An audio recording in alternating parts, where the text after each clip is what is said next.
Okay, it's been a whirlwind, really. I would call this 20 days of 4th and 1. I'm living in a university house a couple blocks from town. I have not seen town during the daylight yet. I leave in the dark. I get home in the dark. It's been a lot of 4:30, 5 a.m. Mornings till 10:30, 11:30 at night. Was even in the office 12:30 one night. Haven't done that since 1986. So, but it was crunch time. It had to be done. Caught flack from my wife for working too late. Made her kind of understand the importance of this time period, which I think is hugely important time period for determining what kind of team we have in the fall. Because you got players in the portal, you got to get some of those guys back, and then you got to bring players in from the portal. And that was the priority because of the timing of when you were hired. So pretty good that a 60-year-old guy can still go at it like that. Although I do think I fell asleep for a half second this morning on the way to work, hit a curb and blew a tire. So my car dealer's not going to be real happy with me. I think we got a lot done. We started building some momentum about 7-8 days ago, and that momentum has continued to build.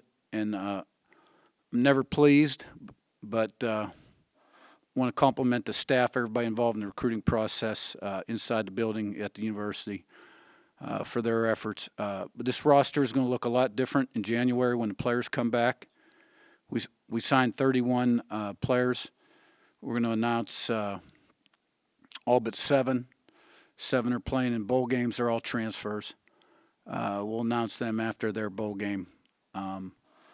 But we got, I think, the right guys off the bus, right guys on the bus, adding to the bus, and it's going to change the complexion of this football team. All right, we'll start with Matt and then go to Zach. Why don't you guys please state your name and affiliation? Hey, Coach, how you doing? Good. Matt Weaver with 247 Sports.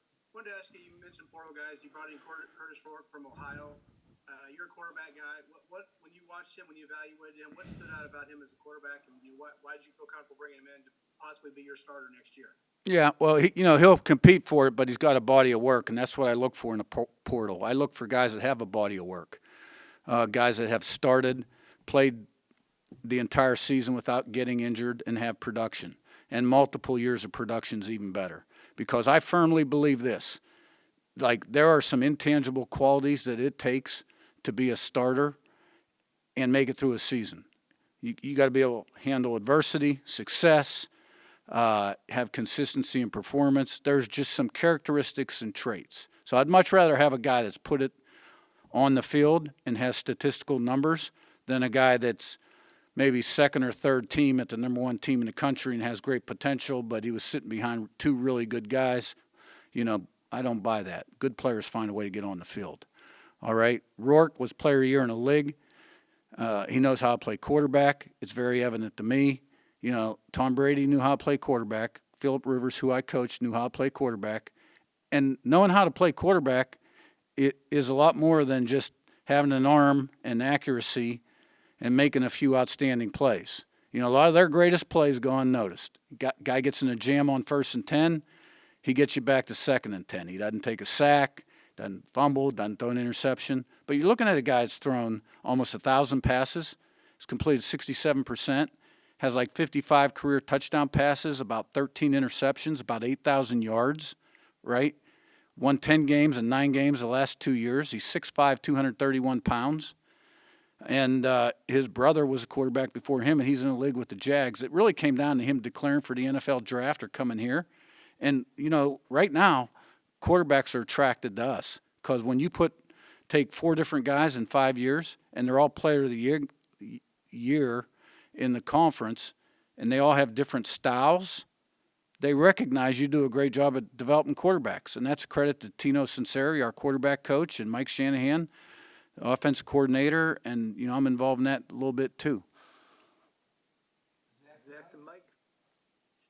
Coach, Zach Oster in Indianapolis. Minneapolis Star. I guess a similar question, but you guys took some receivers, obviously, with some really good career numbers, a lot of snaps, a lot of yards, a lot of catches.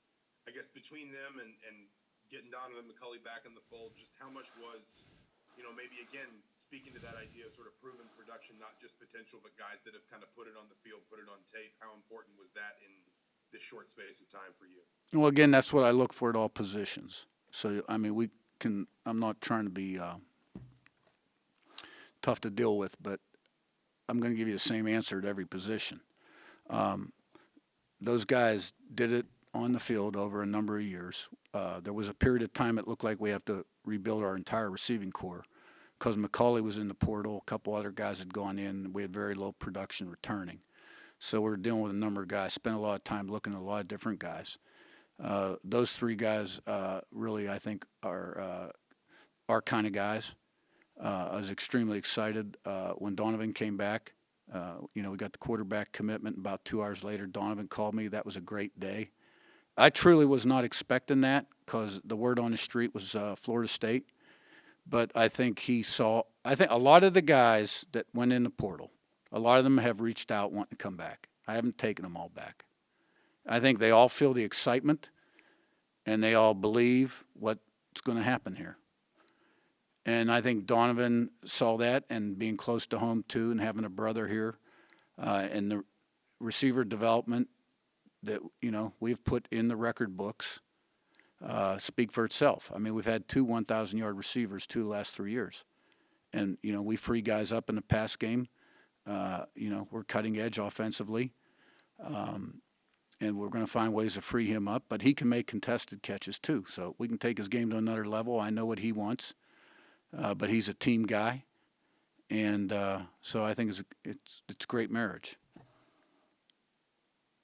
Mike and Sammy? Yeah, Mike Nislik, the Herald Times. Curt, was 3 always the number for quarterbacks that you wanted to bring in, or did that kind of develop as you kind of recruited guys? What was kind of your, I don't know, did you have a magic number going in that 3 was always what you wanted? Nah, no number.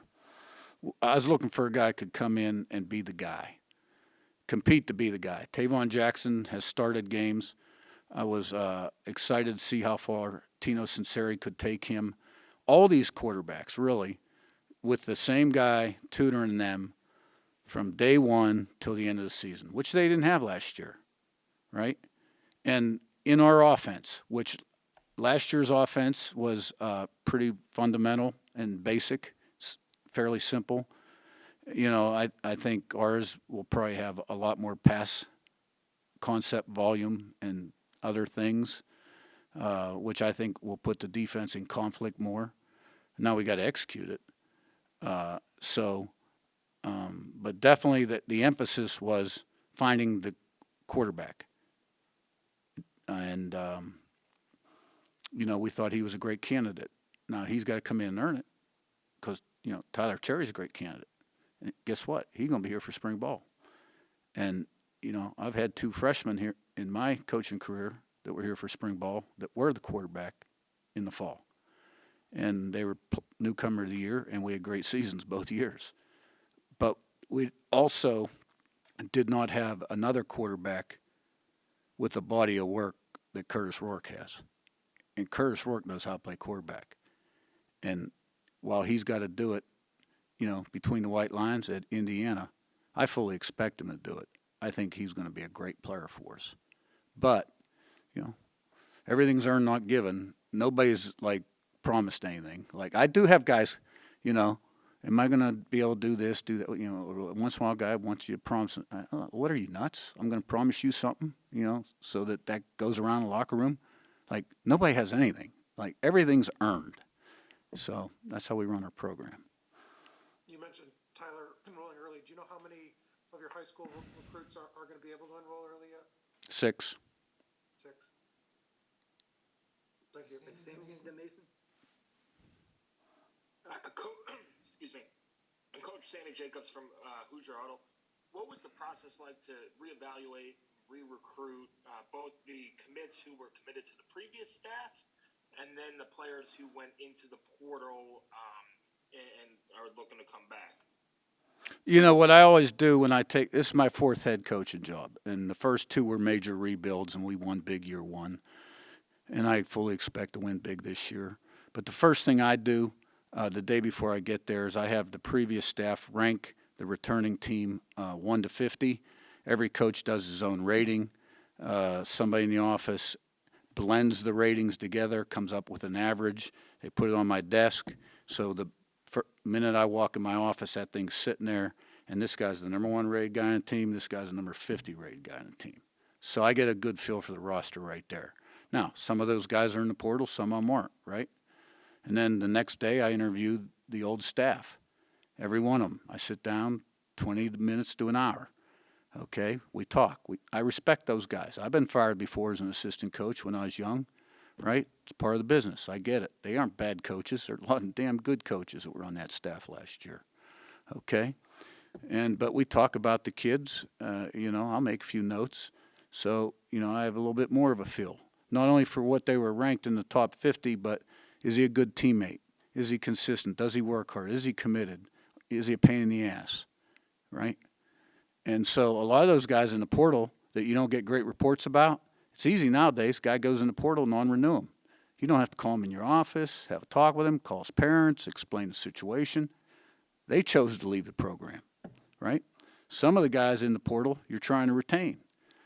Okay, well, you're just recruiting them now. It's no different than recruiting a portal guy somewhere else. The difference is you're selling your vision and how it's going to change and exactly what it's going to feel like when you've been invested in the program and now begin to have this success. And a lot of them buy into it. Most of them do. But some of them are just ready for a change. Mason and Todd. Coach, thanks for your time. Mason Williams with the Hoosier.com. I heard you mention you're selling a vision to recruits, particularly with the JMU guys, either that came to you now in Bloomington through the portal or that are following you were previous JMU commits now in Indiana. Was it more so a challenge to sell Bloomington on these guys, or is it still a lot of your staff is coming over, you're still selling them the same method that you would have sold them at JMU? Well, look, the JMU guys that went in the portal, that's college football nowadays. Head coach gets fired, head coach leaves, kids jump in the portal. I do feel sort of bad for the program, the people that built that program, but they'll be okay. I have tremendous respect for the leadership at that place. I know I'm a villain back there right now. Everybody thinks I've tampered with their players, blah, blah, blah. Hadn't happened. I did a tweet. There was a JMU manual on my desk. I caught flack for that. I mean, I always keep the coach's manual front center of my desk. Anybody that's ever been in my office will tell you that. And every time I take a new job, I don't change the cover until July, right before we're getting ready to go to training camp. Because that manual, guess what? That ain't JMU's. That's my philosophy on how we run a program. That's what that manual is, okay? The JMU guys, it was just a matter of them coming out and seeing the place. I didn't have to sell them. They believe that they're going to win. They think like champions. They believe in the coaches. They believe in the program. They believe, they're going to step on foot and make a difference. And guess what? I believe that too. All they had to do was like the place. Now, do we have to change the way some people think? Yeah, we do. But, here's the deal. When you go through 3 poor seasons like what's happened here, you have a certain group of guys on this football team that have a chip on their shoulder. And they got something to prove. Those are the guys you want. Then you got a certain group that's succumbed to the negativity, blame others, have given up. Those are guys you don't want. We're bringing a bunch of really good football players in here that are used to being successful from all different schools, a lot of Power 5 schools, adding them to the guys that we have retained to create a new roster, which is going to, when everybody comes here in January, this is where we're going, this is how we're going to get there. Okay? And there will be a new culture, identity here, and expectation level, and the way we play the game. And we're not done recruiting yet. We've signed 31 new ones today. We have 21 mid-year transfers coming in, and I expect to add 3 to 5 more transfers before classes start.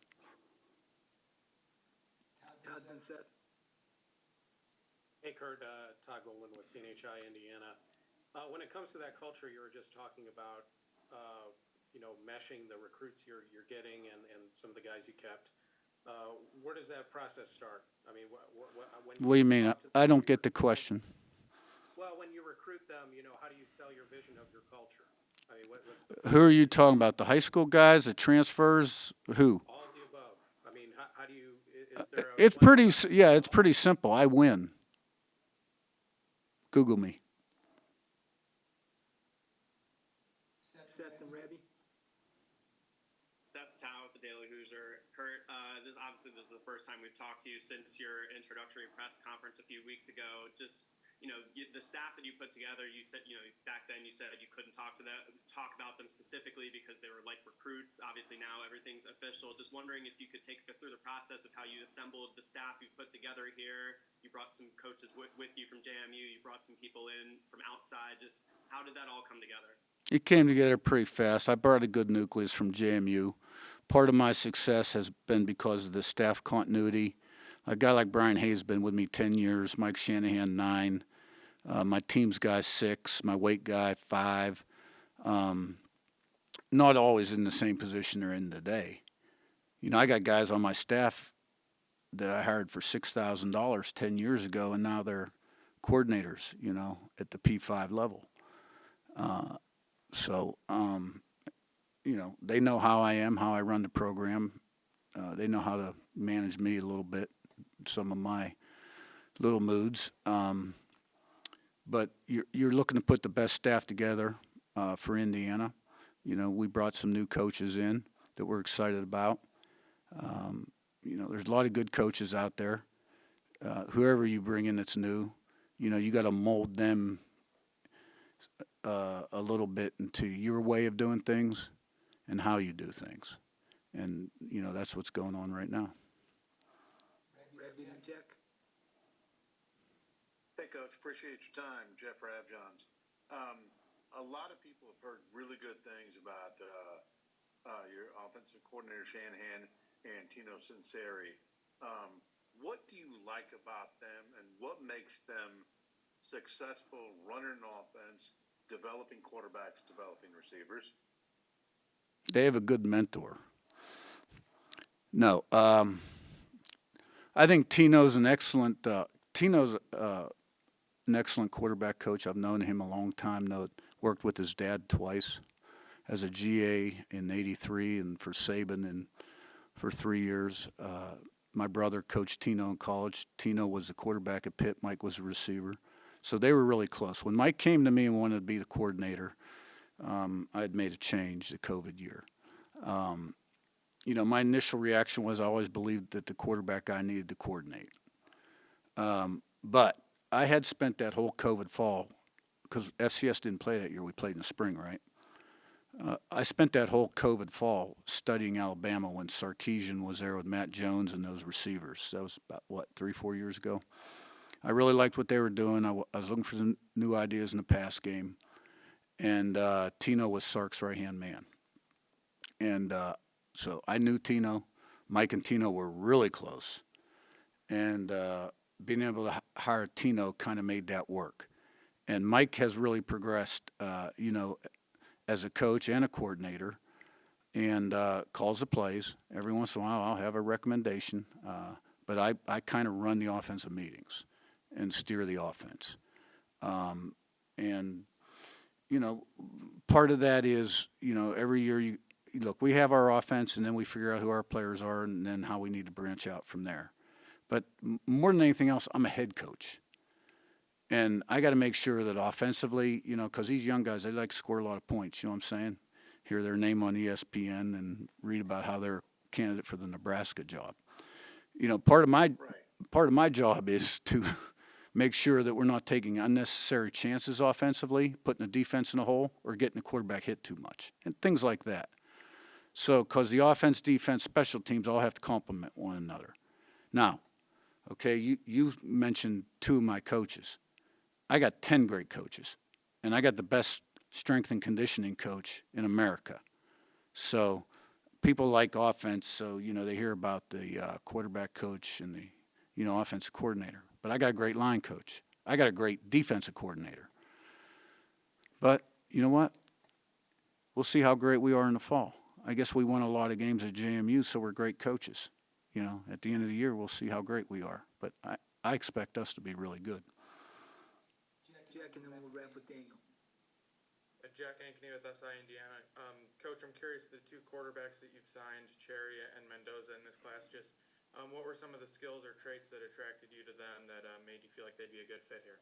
Well, I think they're very similar in a lot of areas, but in the quarterback, what makes them special, the ability to process information quickly and make good decisions on the field. They're both real quick thinkers. I think it's really important a quarterback, be able to sort of extend plays. When he gets in a bind, whether it's with his legs or up and out in the pocket, eyes down the field, make a throw. Guys that can't operate outside the pocket, move their feet, forget it nowadays with all the stuff you see. Both, the one guy's got really, really great arm talent. The other guy's got really, really good arm talent. The one guy's got really, really good movement. The other guy's got good movement. They're both winners. Their teams win, and they win big. And they're both really smart. And excited about both of them. One guy will be here for spring ball. One guy won't. Daniel, last one. Yeah, Coach Daniel Flick, IDS.